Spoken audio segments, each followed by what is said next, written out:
welcome back. So in this video we're going to explore inverse functions and their graphs. So the definition, if f is a one-to-one function, remember only one-to-one functions can have inverses that are also functions. So if f is a one-to-one function, then there is another function called f inverse of x. And notice that superscript, it's not an exponent, that -1 is a superscript, and that's just denoting that this is an inverse function. It does not mean 1 over f, okay? It's not an exponent. So this is called f inverse. It's a new function, and it has a certain property. To be an inverse, the following two things have to be true. So f inverse composed with f of x is equal to x for any x in the domain of the function f. And then the other one is f composed with f inverse of x is also x for any x in the domain of f inverse. So basically what it says is that if you do f of x first and then you do f inverse of that, it has to take you right back to x. It takes you right back to the place you started. And if you do f inverse of x first and then do f of that, that also has to take you right back to where you started. So you always get back to x. And there's no choice. There aren't two places you can go. You just go right back to one place. So let's look at an example. So suppose f of x is 3x minus 5. Let's verify that the inverse, f inverse of x, is x plus 5 over 3. So let's just take a look at the operations in these two functions for a second. So notice f of x, the rule says take your input and multiply it by 3, then subtract 5 from that. But the rule for the inverse says first add 5 to your input and then divide by 3. Notice the two operations in the first function. The operations are multiplication by 3 and subtraction, subtracting 5. But in the inverse, it's addition, adding 5, and then dividing by 3. So it's the same, but it's the inverse operations in the reverse order. So to verify that these two functions undo each other, we have to compose them to see if they undo each other. So we're going to do f inverse of f, and we're going to do f of f inverse. So the first one, f inverse of f of x, we're going to plug in 3x minus 5 into f inverse. So f inverse says take that input, add 5 to it, and then divide everything by 3. So notice in the numerator that minus 5 plus 5 undo each other, and we're left with 3x in the numerator. And notice then that those 3's cancel, and we are left with x. So the second one, so we're taking f inverse and plugging it into f. So f of x plus 5 over 3. So f says take that input and multiply it by 3, then subtract 5. So when we simplify, notice the 3's cancel, and we have x plus 5 minus 5, which is just x. So both things worked. We wound up right back at x. So these two functions undo each other. That's why we're doing the reverse operations in the reverse order, so we can undo the function and end up back at our input. So let's look at how we can find the inverse of a one-to-one function. So first of all, if you're just given a set of ordered pairs, if that's the function that you're given, to find the inverse, all you have to do is take the same ordered pairs and just swap the x and y coordinates. The x coordinates become the y coordinates become the x coordinates. The input becomes the output. But if you're given an equation, you have to do it algebraically. So let's find the inverse of the function f of x equals negative 2x to the third minus 5. So there's a couple operations. We've got subtraction, we've got multiplication, and we've got the cubic function. So the inverse operations would be addition, division, and cube root in sort of reverse order. But let's see how to do the steps that you were shown in Newton. So the first thing is we're going to rewrite that equation, but instead of an f of x, we're going to write a y, because f of x really just means the y coordinate or the output. Now we're going to swap the y and the x.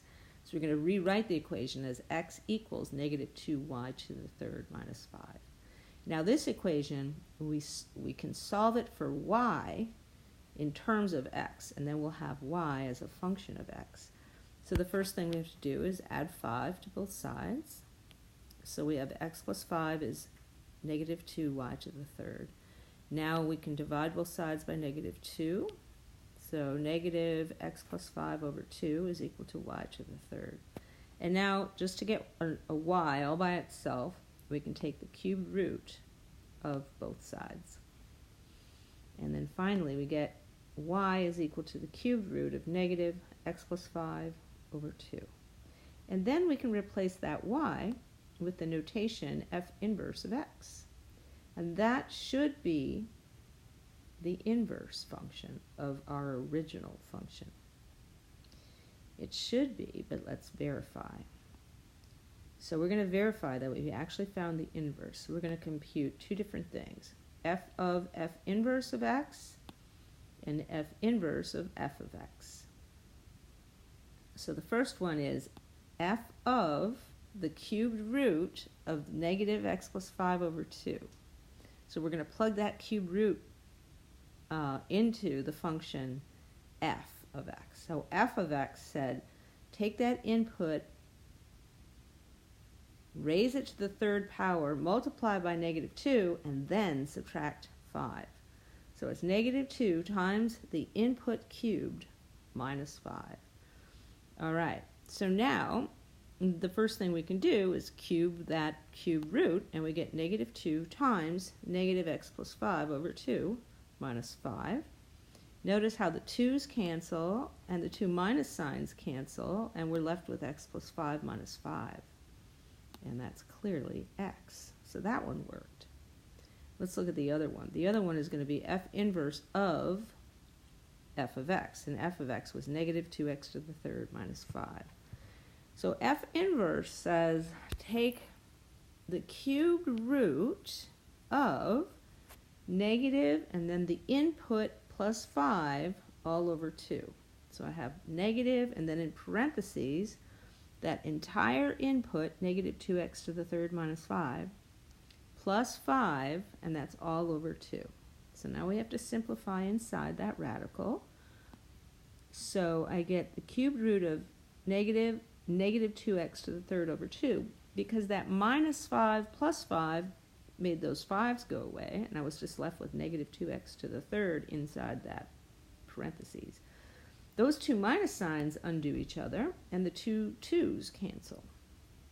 And we're just left with the cubed root of x cubed, and that's x. So it worked. So we found the correct inverse function, and we verified. All right, let's look at what these look like. So this is what the cubic function f of x looks like, and here's what the cubed root function, the cubed root of all that stuff looks like.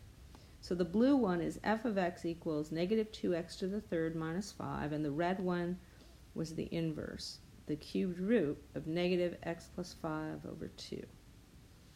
So let's look at some similarities. They kind of have the same shape. One of them looks like the other one lying on its side.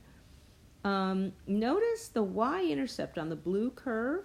That y-intercept is 0, negative 5.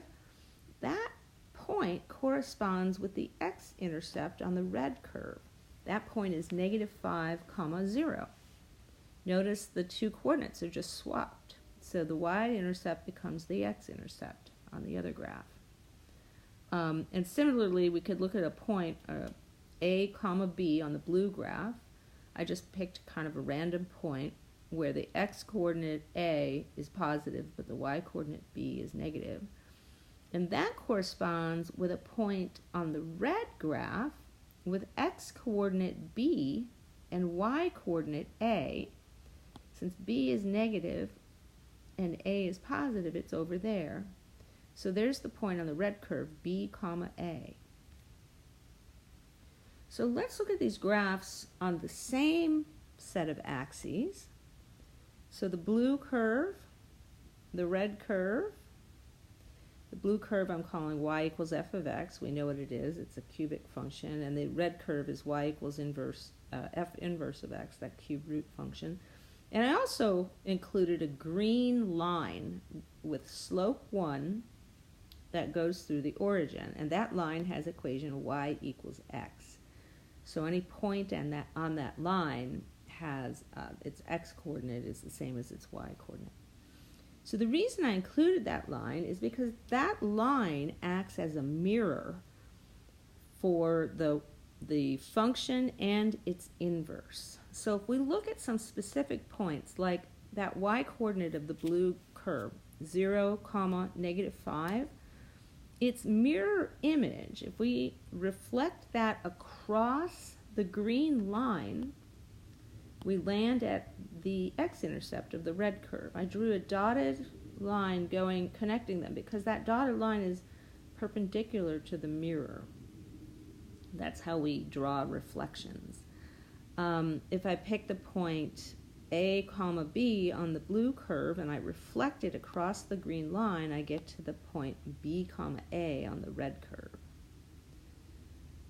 And if I pick, let's say, the point on the red curve that has x-coordinate +10, that's on the red curve, so that's on the curve, the function y equals f inverse of x. So the x-coordinate is 10, and the y-coordinate is just f inverse of 10, whatever that number is. And the reflection goes up on the blue curve to the point that has y-coordinate 10 and x-coordinate f inverse of 10. So I'm just showing you how everything on the graph of f of x is a reflection of everything on the graph of f inverse of x and vice versa. And the mirror is that green line, y equals x, and that's true of any one-to-one function and its inverse. The inverse is always a reflection across the line y equals x. Okay, so that should help you kind of understand what's going on and how to find the graph of an inverse function from the graph of a function, a one-to-one function. Happy studying.